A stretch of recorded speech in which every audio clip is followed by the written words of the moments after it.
Chilka novel academy किसके जमाने में हुआ?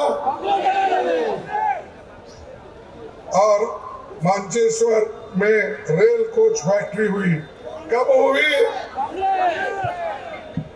अच्छा, एचएएल ऑर्डिनेंस फैक्ट्रीज कब बने? कांग्रेस के जमाने। फिर पटनायक और मोदी ने मिलकर क्या लाया? और ये कांग्रेस का देन है। और हमारे को बार बार पूछते हैं, मोदी जी आपके पास आके पूछे या नहीं मुझे मालूम नहीं। वो हमेशा ये कहते हैं, मोदी जी 70 साल में कांग्रेस क्या किया? अरे भाई, हम 70 साल में कुछ नहीं करते। मोदी जी आप चीफ मिनिस्टर ही नहीं बनते थे। हम देश के संविधान को बचाए, देश के लोकतंत्र को बचाए, इसीलिए आप वहां हो। आप लोकतंत्र को खत्म कर रहे हैं, लोकतंत्र को बर्बाद कर रहे हैं, संविधान को बर्बाद कर रहे हैं। जो संविधान डॉक्टर बाबा साहब अम्बेडकर, जवाहरलाल नेहरू जी ने मिलके यहाँ के देश के लोगों को एडल्ट फ्रेंचाइज दिया, यानी सभी लोग बराबर, सबको हक। पहले नहीं था, ब्रिटिश के जमाने में था।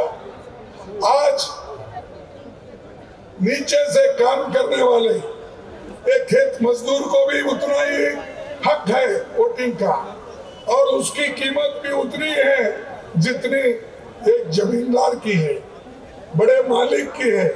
कारखाने में काम करने वाला एक मजदूर, उसके वोट को भी उतनी ही कीमत है जितना मालिक को है। ये किसने किया? हमने किया।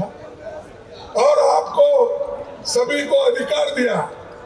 महिलाओं को सुनिए, पूरे देश में 50 साल 100 साल के पहले जहां भी डेमोक्रेसी है, वहां महिलाओं को वोटिंग का अधिकार नहीं था। जैसा कि मनु ने महिलाओं को कमजोर करने के लिए उनका काम उन्होंने बताया सिर्फ घर में ही रहना ठीक है, लेकिन ये नेहरू जी की देन है, अंबेडकर जी की देन है। जब आपको आजादी मिली, जब संविधान बना, उस दिन से जब वोटिंग राइट आ गई, महिला को भी उसी दिन मिला। ये इतिहास है। और दुनिया में कोई ये काम नहीं किया, हिंदुस्तान ने किया। और हिंदुस्तान ने करके आज महिला को चाहे जिला परिषद, ग्राम पंचायत, एमएलए, एमपी, आज जो इतने लोग, बड़े बड़े लोग, महिला बहुत बड़े अपने पोस्ट पे है, ये सब हमारी देन, कांग्रेस की देन है। और ये लोग कांग्रेस के खिलाफ रोज उठ के बोलते हैं। राहुल जी देश को एक रखना चाहते हैं। राहुल जी तो बोले, भाई मैं तो मोहब्बत की दुकान खोला हूं, नफरत की नहीं। लेकिन यहाँ बीजेपी, आरएसएस, ये तो नफरत की दुकान खोल के बैठे। और इसी के वजह से आपको होशियार रहना चाहिए। अगर आप ये कहें, अरे सुनो भाई, सुने तो ही ज्ञान आता है, ज्ञान आए तो ही आप बोल सकते हैं। स्लोगन शाउटिंग मेरे लिए करे तो मैं खुश हो जाऊंगा, बाकी का समझ तो नहीं पाएंगे। देखो, बीजेपी और आरएसएस इतनी बुरी है और उसके संग में इन्हों है।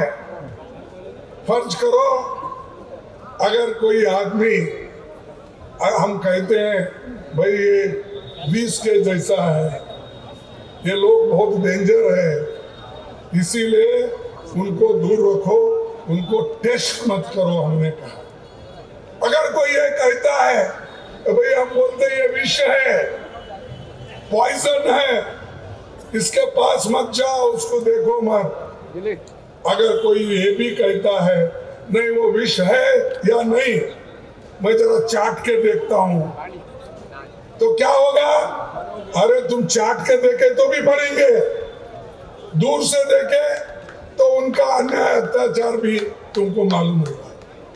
तो जैसा ये आरएसएस और बीजेपी ये विष जैसे पॉइजन है, एक एक करके हमारे हकों को छीन ले रहे हैं।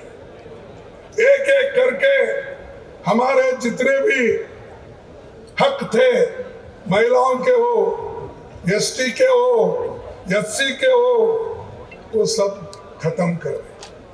आप देखिए बाजू मणिपुर में क्या हो रहा है, हजारों लोग मर रहे हैं, महिलाओं का रेप हो रहा है, सैकड़ों गाड़ियां जल गए, घर जल गए।